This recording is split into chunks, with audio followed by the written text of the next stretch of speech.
Praise the Lord. கர்த்தர் நாம மகிமைப்படுவதாக. இந்த அருமையான புதிய நாள் காலை வேளையிலே உங்களை சந்திப்பதிலே மிகுந்த மகிழ்ச்சி அடைகிறோம். புதிய ஒரு லோகோஸ் வார்த்தையின் மூலமாய் உங்களை சந்தித்து தேவனுடைய வார்த்தைகளை சொல்வதிலே நாங்கள் மிகுந்த சந்தோஷம் அடைகிறோம். கர்த்தர் தாமே நம்ம எல்லாரையும் பேசுகிற என்னையும் கேட்கிற உங்களை எல்லாரையும் கர்த்தர் ஆசீர்வதிப்பாராக. இந்த நாளிலே அப்போஸ்தலர் நடபடி 1ஆம் அதிகாரம் 8ஆம் வசனம். இந்த நாளிலே பெந்தேகோஸ்தே நாள். இந்த கடந்த சண்டே என்பது பெந்தேகோஸ்தே நாள் என்று சொல்லி எல்லாரும் அனுசரித்து கொண்டிருக்கிற நாளில் இருக்கிறோம். அப்படினாலே இந்த பரிசுத்த ஆவியானவரை குறித்து உங்களுக்கு சில காரியங்களை சொல்லி ஜெபிக்க விரும்புகிறேன். அப்போஸ்தலர் 1ஆம் அதிகாரம் 8ஆம் வசனத்தில், பரிசுத்த ஆவி உங்களிடத்தில் வரும்போது நீங்கள் பலனடைந்து எருசலேமிலும் யூதாவிலும் முழுவதிலும் சமாரியாவிலும் பூமியின் கடைசி பிறந்தும் எனக்கு சாட்சிகளாயிருப்பீர்கள்.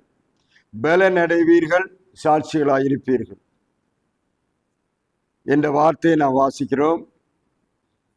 ஆண்டவர் ஏற்கனவே சொல்லியிருந்தார், பரலோகத்துக்கு எடுத்துக்கொள்ளப்படுறதுக்கு முன்பாக அவர் ஊழியம் செய்து கொண்டிருக்கும் போது எல்லாம் சொல்லியிருந்தார். நீங்க என்ன செய்யாதீங்க, எருசலேமை விட்டு போகாதீங்க சீசரை பார்த்து. ஏனென்றால் நீங்கள் பிதாவினால் வாக்குத்தத்தம் பண்ணப்படுறது நீங்கள் பெற வேண்டும், ஒரு வல்லமை பெற வேண்டும். அதனால நீங்க எங்கேயும் போகாதீங்கன்னு சொல்லியிருந்தார். அதனால 120 பேர் அந்த நாட்களிலே 120 பேர் கூடியிருந்தார்கள். அதில் இயேசுவின் தாயாகிய மரியாளும் அங்கே இருந்தார்கள் என்று சொல்லி அங்கே வாசிக்கிறோம். 14ஆம் வசனம் 13-14ஆம் வசனத்துல மொத்தம் 120 பேர் கூடியிருந்தார்கள். அந்த இடத்துல ஒரு பெரிய அசைவு உண்டானது என்று சொல்லி நாம் வாசிக்கிறோம். அந்த அசைவுதான் ஒரு பெரிய மாற்றத்தை உண்டாக்கினது. அந்த அசைவு ஒரு பரிசுத்த ஆவியின் நிறைவு ஜனங்கள் பெற்றுக்கொண்டார்கள். அவங்க இருந்த இடம் அசைந்தது, அவர்களுக்கு கூடியிருந்த அந்த மேலறை வீடு அசைந்தது என்று சொல்லி வேதத்தில் வாசிக்கிறோம். இந்த அசைவை நீங்கள் பெற்றுக்கொள்ள வேண்டும், இந்த பரிசுத்த ஆவியை பெற்றுக்கொள்ள வேண்டும் என்று அவர்களுக்கு சொல்லி இருந்தபடியால் அவர்களை அப்படியே அதை பெற்றுக்கொண்டார்கள். அது அப்போஸ்தலர் 2ஆம் அதிகாரத்தில் நாம் வாசிக்கிறோம். முதலாக கர்த்தருடைய சபை என்று சொல்லுகிற அந்த தேவன் தம்முடைய சுய இரத்தத்தினாலே சம்பாதித்த சபை பலப்படுத்தும்படி பரிசுத்த ஆவியானவரை தந்தருளினார். பரிசுத்த ஆவியானவருக்கு முன்பாக இயேசு தம்முடைய வேலையை முடித்து சென்ற பின்பு அந்த ஆவியானவரை கொடுத்தார். அந்த ஆவியானவர் தான் பரிசுத்த ஆவியானவர். அந்த ஆவியானவரை பெற வேண்டும் என்று சொல்லியிருந்தார். நீங்க எல்லாரும் நான் பாருங்க, எல்லாரும் தண்ணிதான் ஞானஸ்நானம் கொடுக்குறாங்க. தண்ணிதான் ஞானஸ்நானம் நீங்க பெற்றீங்க, யோவான் கொடுத்தாரு, தண்ணிதான் ஞானஸ்நானம் பெற்றீங்க. ஆனால் உங்களுக்கு தண்ணினால் அல்ல, இனிமேல் ஆவியினால் நீங்கள் ஞானஸ்நானம் பெற வேண்டும், பரிசுத்த ஆவியினால் ஞானஸ்நானம் பெற வேண்டும் என்று கர்த்தர் சொல்லியிருந்தபடினாலே அந்த சீசர்கள் எல்லாம் எருசலேமை விட்டு போகாம காத்திருந்தாங்க.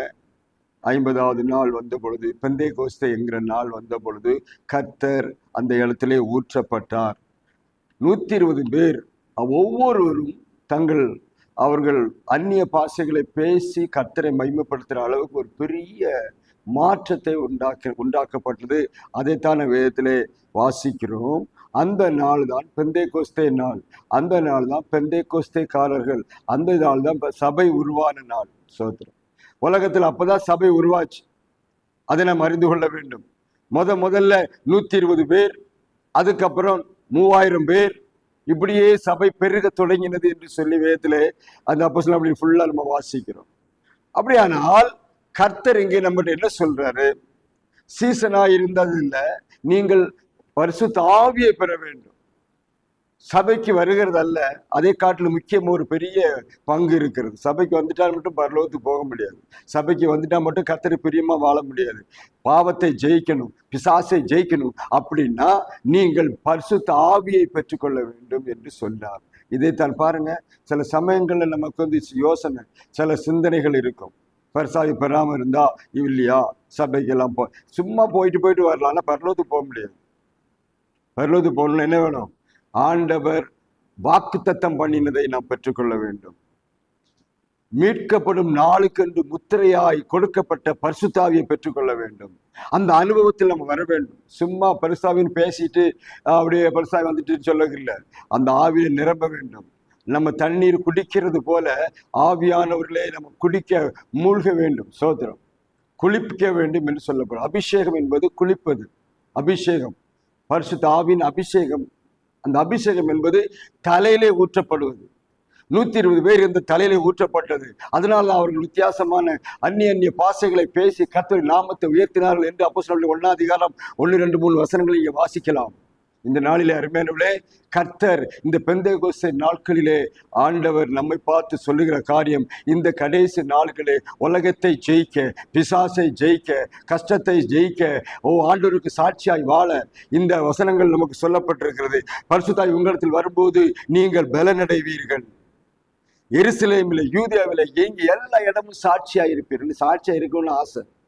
ஆனா இந்த ஆட்கள்லாம் ஆடி போயிருக்கிறாங்க. ஐயோ, ஆண்டவரை பத்தி சொல்றதுக்கு பயம், இயேசு பத்தி சொல்றதுக்கு பயம், பைபிளை தூக்கிட்டு போறதுக்கு பயம். ஏன்னா பலம் கிடையாது. பலம் எங்க இருந்து வருகிறது என்றால் பரிசுத்த ஆவியானவரிலிருந்து வருகிறது.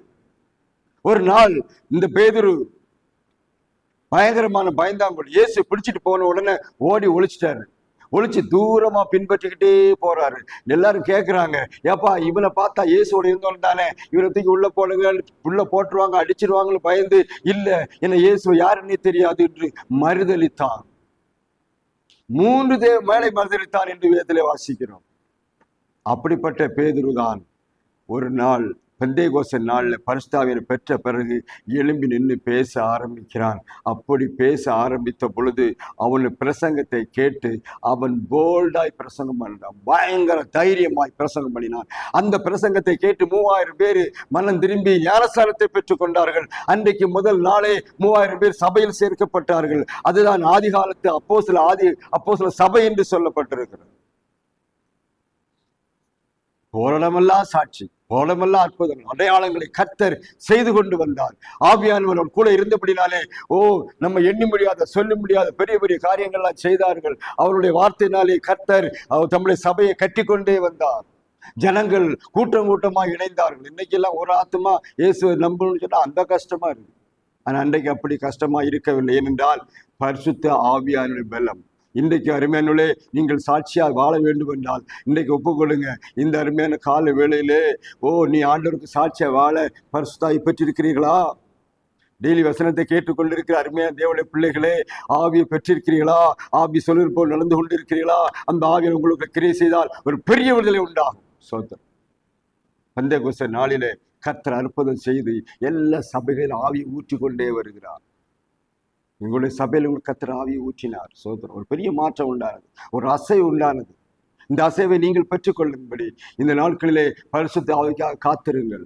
எருசலேமிலே காத்திருங்கள். எருசலேம் என்றால் தேவனுடைய வீடு. வீட்டிலே காத்திருங்கள். அப்பொழுது ஆவியை பெற்றுக்கொள்வீர்கள். நீங்கள் ஆவியை பெற்றுக்கொள்ளாவிட்டால் அவருக்கு சாட்சியா வாழ முடியாது. கர்த்தரை மறுதளிக்கிற சூழலாம் இருந்து கொண்டிருக்கிறோம். அநேகர் போதும், இனிமேல் சர்ச்சைக்கு வந்தது போதும் என்று ஓடிக்கொண்டிருக்கிற காலத்தில் இருக்கிறோம். ஆவியானவரை பெற்று முன்னோக்கி செல்லுங்கள். பரலோகத்தை நான் வாஞ்சினாலே ஆண்டவரை நோக்கி பாருங்கள். அற்புதத்தை, அடையாளத்தை உங்களை மூலமாய் கர்த்தர் செய்ய போகிறார். இந்த கடைசி நாட்களிலே கர்த்தருடைய வார்த்தையை நம்புங்க. கர்த்தருடைய வார்த்தையின்படி நடக்க ஒப்பு கொடுங்க. ஆவியானவரை பெற்றுக்கொள்ளுங்கள். சும்மா போயிட்டு வரதில்லை. நானும் கிறிஸ்தவன் சொல்லி கடைசியில் ஏமாற்றப்பட வேண்டாம். பிசாசு ஏமாற்றி கொண்டு போய் விடுவார். இனி அநேகரை சொந்த காரியங்களிலே அவர்கள் சிக்க வைத்து, பாவத்திலே சிக்க வைத்து இழுத்து கொண்டு போகிறான். அருமையானவர்களே, பாவத்தை ஜெயிக்க, உலகத்தை ஜெயிக்க, கர்த்தருக்காக வாழ பரிசுத்த இந்த காலங்களிலே பெற்றுக்கொள்ளுங்கள். கர்த்தர் உங்களை நிரப்ப வல்லவராக இருக்கிறார். உங்களுடைய ஆவியான குழுன்னு கேளுங்க. அவர் உங்களை நிரப்பி அனுப்பி ஒரு பெரிய ஆசீர்வாதத்தை கொடுப்பார். எல்லா கஷ்டங்களும் தொலைகிற நாள், எல்லா பிரச்சனைகளும் தொலைகிற நாள், அதை ஜெயிக்கிற ஒரு பெரிய பவரை கொடுக்க போகிறார். நீங்கள் அதற்கு வாஞ்சியா இருக்கிறீங்களா? பெற்றுக்கொள்ள ஆசையா இருக்கீங்களா? பரிசுத்த நிரப்பும்படி உங்களை, குடும்பத்தை நிரப்பி ஆசீர்வதித்து ஒரு சாட்சியுள்ள வாழ்க்கை வாழ ஒப்பு கொடுப்பார். நான் உங்களுக்கு ஜெபிக்கிறேன். பரலோகத்தின் பிதாவே, இந்த கால வேளையிலே ஆவியானவரை பெற்றுக்கொள்ள ஆண்டவரே உங்களுக்கு வரும்போது நீங்கள் பலனடைந்து ஆண்டவரே உலகம் கடைசி பேர் சாட்சியாக சொன்ன வசனத்தின்படி ஆண்டவரே இந்த பிள்ளை சாட்சியாக நிறுத்தி ஆசீர்வதியும். வசனத்தை கேட்கிற ஒவ்வொரு மக்களும் இந்த நாட்களை ஆவியானவரை பெற்றுக்கொள்ள ஒரு வாஞ்சிய விருப்பத்தை கொடுக்கும்படி ஜெபிக்கிறேன். நீ இந்த குடும்பத்தை ஆசீர்வதி பலப்படுத்தும். கர்த்தருடைய வார்த்தையின்படி நடக்கிற உத்தம மார்க்கத்தாராய் மாற்றும்படி ஒப்புக் கொடுக்கிறோம். பெரிய காரியங்களை செய்யும். தாழ்த்துகிறோம். துதிகன மகிமை உமக்கு மாத்திரம் செலுத்துகிறோம். இயேசுவின் நாமத்தில் ஜெபிக்கிறோம் பிதாவே. ஆமென். இந்த நாளிலும் கர்த்தர் பெரிய காரியங்களை செய்வாராக. இந்த வார்த்தையின்படியே பரிசுத்தவான்களாக காத்திருங்கள், நிரப்புவார். நீ சபையில் நீர் நிரப்பி இருக்கிறார், எல்லா சபையும் நிரப்பி கொண்டிருக்கிறார். உங்களை நிரப்புவார், புதிய வழியில் நடத்துவார். இன்னும் ஒரு லோகோஸ் மூலமாக உங்களை சந்திக்கும் வரையிலும் கர்த்தர் நம்ம எல்லாரையும் ஆசீர்வதிப்பாராக. ஆமென்.